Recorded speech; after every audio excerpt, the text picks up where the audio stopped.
Ya me dicen que está en línea mi querido amigo, politólogo, colega, historiador, Hernán Brienza. Hernán, ¿cómo te va? Jorge Chamorro.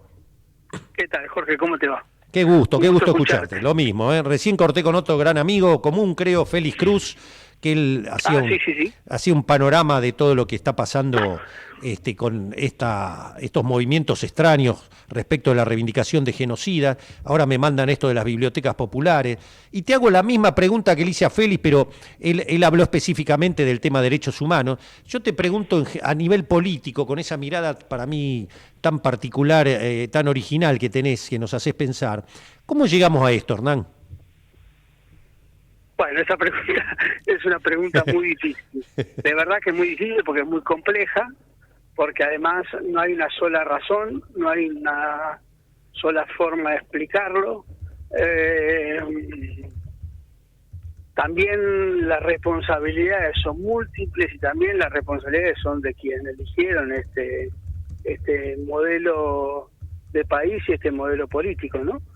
Yo creo que hay que hacer una revisión de lo que ocurrió en el pasado, pero también hay que hacer una revisión de lo que los argentinos eligen y que los argentinos se hagan cargo de lo que eligieron, ¿no? Porque si no es muy fácil hacer análisis político respecto de la supraestructura política sin analizar qué pasa también en los votantes de una u otra alternativa, ¿no? Yo, para llamarlo a grandes rasgos, creo que, para explicarlo a grandes rasgos, creo que en la Argentina y en el mundo hay un cambio estructural en la matriz de producción y en la matriz de elaboración política. Creo que el viejo Estado bienestarista, el viejo Estado-nación bienestarista que recibió fuertes golpísimos en la globalización y en los 90 y que en la Argentina y en Latinoamérica el kirchnerismo y algunas experiencias de corte nacional y popular, progresistas o de izquierda en Latinoamérica intentaron paliar esos golpes. Ese Estado-nación ya no está, ya no existe, que las perspectivas de vida de millones de individuos no son las salidas colectivas, sino que son las salidas individualistas, que la tecnología arrasó con cualquier tipo de posibilidad de análisis, y me refiero a las redes y me refiero a la inteligencia artificial, arrasó con cualquier posibilidad de análisis pre-2008 o pre-2010 de la política. Creo que la marcada de cancha que hizo el gobierno de Macri con el endeudamiento de 50.000 millones de dólares imposibilitó cualquier tipo de desarrollo argentino posterior y que el ministro de Economía que nos endeudó es el que hoy maneje la economía, habla un poquito de los niveles no solamente de condicionamiento económico y financiero, sino también, yo diría, intelectuales y de conciencia política de las mayorías.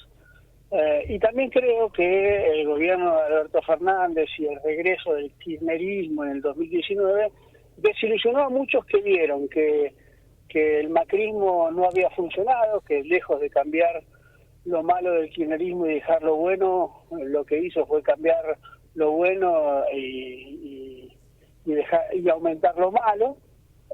Y creo que cuando intentó volver a los años del kirchnerismo previos al 2015, ese movimiento había cambiado mucho. Creo que Alberto Fernández no estuvo a la altura, por supuesto, y eso hizo que mucha gente desilusionada votara a un señor que habla con los perros, ¿no? Con perros muertos y que más allá de todas sus virtudes, porque las tiene, haya puesto a la Argentina en las condiciones que estamos hoy, ¿no? Por supuesto hay cuestiones que vos sabés más que yo, pues sos especialista en economía, hay cuestiones estructurales que no son fáciles de resolver. En el 2001, ¿te acordás en aquella crisis que nos agarró jovencitos? Todos sabíamos que saliendo de la convertibilidad se acomodaban los melones. Hoy no sabemos cómo se acomodan los melones, ¿no? Ni siquiera con un ajuste feroz como que está haciendo Milei se acomodan los melones. Por lo tanto, no hay una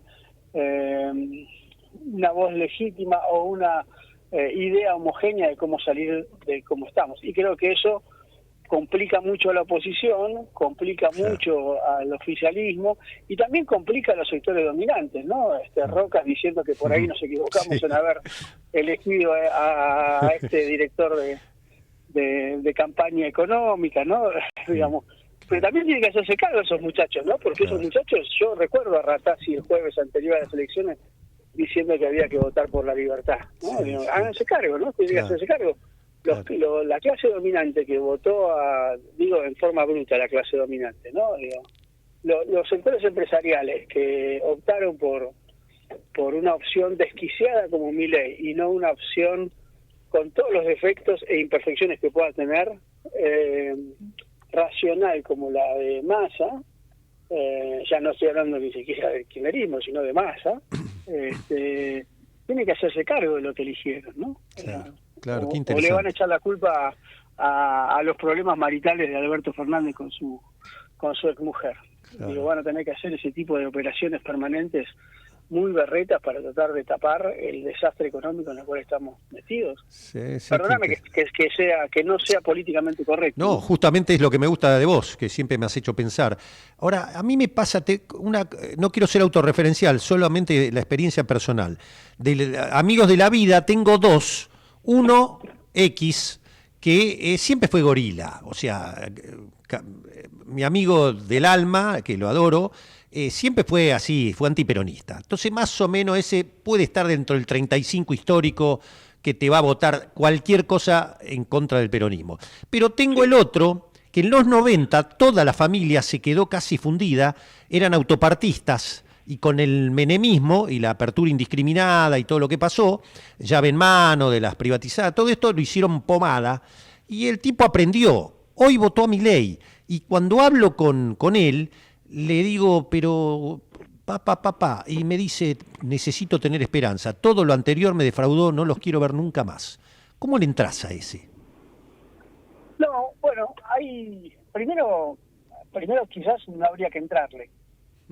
Digo, quizás habría que comprender que hay una frustración muy grande en la sociedad argentina desde hace muchísimos años, yo diría muchísimas décadas, que objetivamente el gobierno del kirchnerismo mejoró algunas variables, pero no pudo mejorar todas, que hubo crecimiento económico entre el 2002 y el 2013, incluso el 2015 un repunte, que los índices sociales habían cambiado muchísimo y habían mejorado, habíamos pasado de 55%, 56, 57% en el 2002 al 25% según la UCA, no según el INDEC, porque no le vamos a dar la derecha al INDEC, ponele, pero vamos a darle la derecha a la UCA, que supuestamente ha medido todos los años y que te dice que en el 2015 teníamos un 26%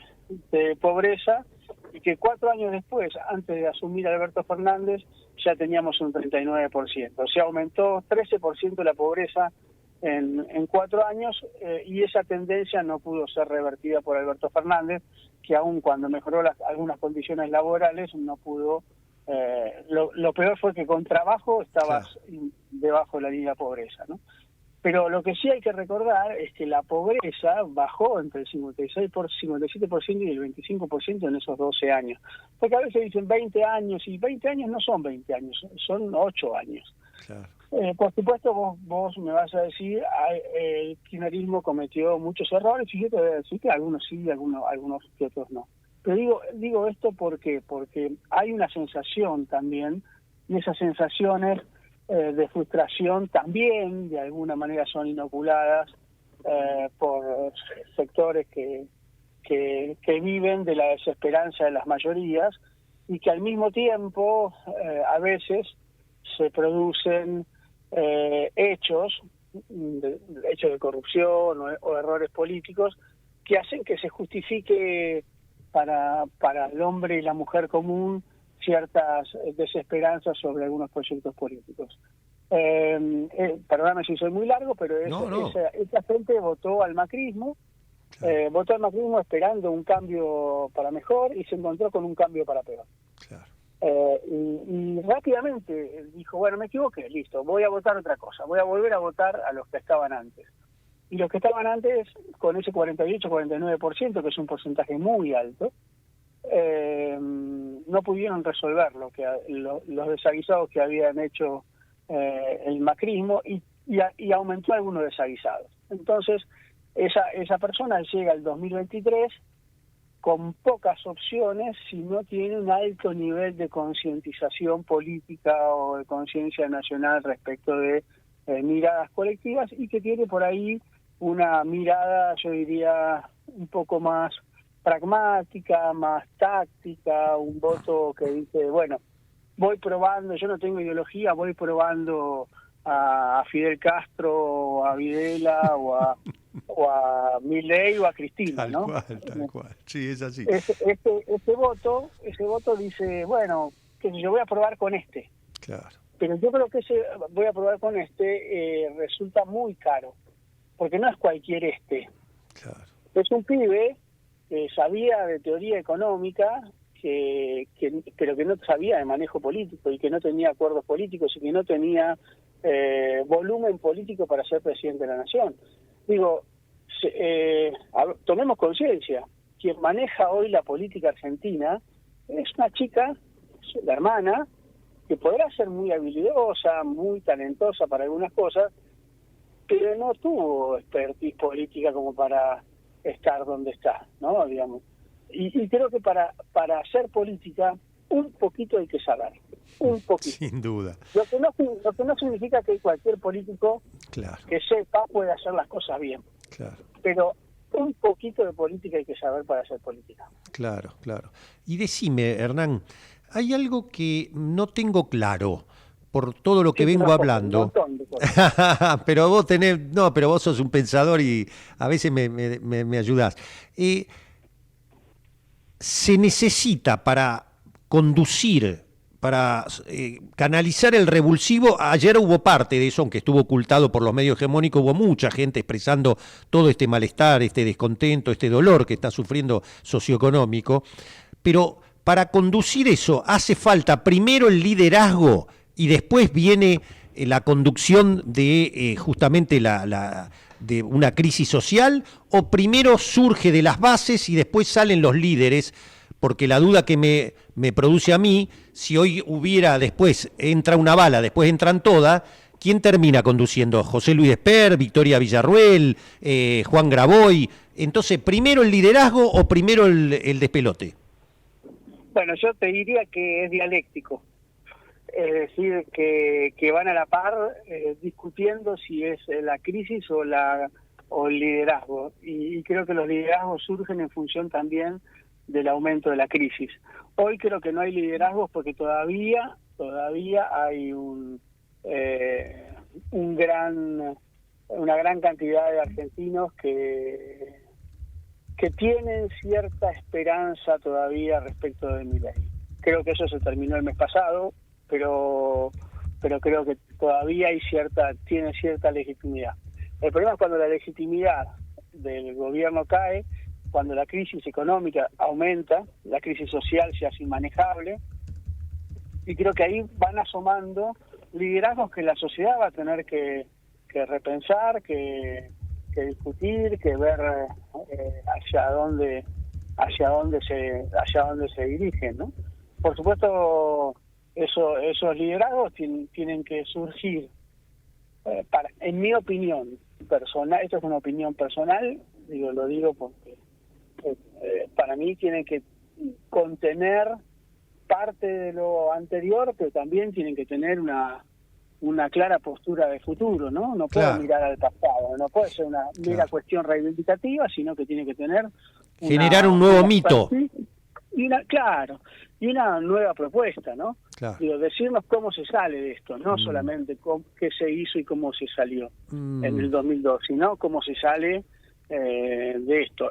Hay algunas cuestiones que pueden ocurrir, ¿no? Que, por ejemplo, la sociedad diga, bueno, finalmente con Cristina estábamos mejor, que vuelva Cristina, aunque no me guste, pero que vuelva Cristina y resuelva todo mágicamente. Claro. Eso también puede ocurrir. También puede ocurrir que la sociedad opte por una salida de tipo moderada, ¿no? Entonces allí tenés un centro aburridón, donde tenés líderes como, no líderes, pero sí personalidades políticas como, digo, tiro nombres al tuntum, Puyaro, Torres, Carllora, el propio Axel Kicillof, dentro de un marco de contención y de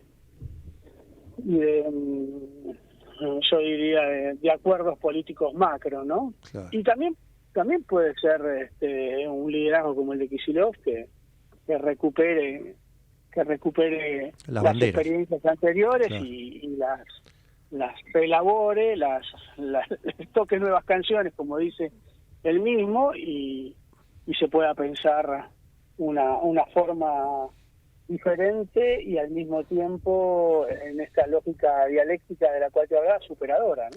Ahora, lo que puede pasar por último es que se desplome el gobierno de Milei, y ahí no sabemos qué pasa. Lo que sí yo creo es que la caída de Milei se lleva puestas otras alternativas. Cuanto menos caiga Milei, más posibilidades tienen esas alternativas de ser continuistas. Esto es muy importante. A ver, me queda un minuto, pero trata de ampliarlo, Hernán. A ver. Te lo digo rápido.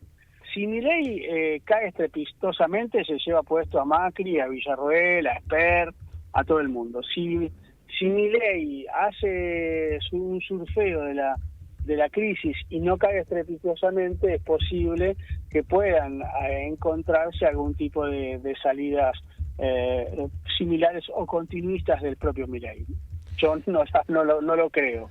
No creo que ni Macri, ni Espert, ni Villarroel puedan despegarse del desastre que está haciendo Milei, porque de alguna manera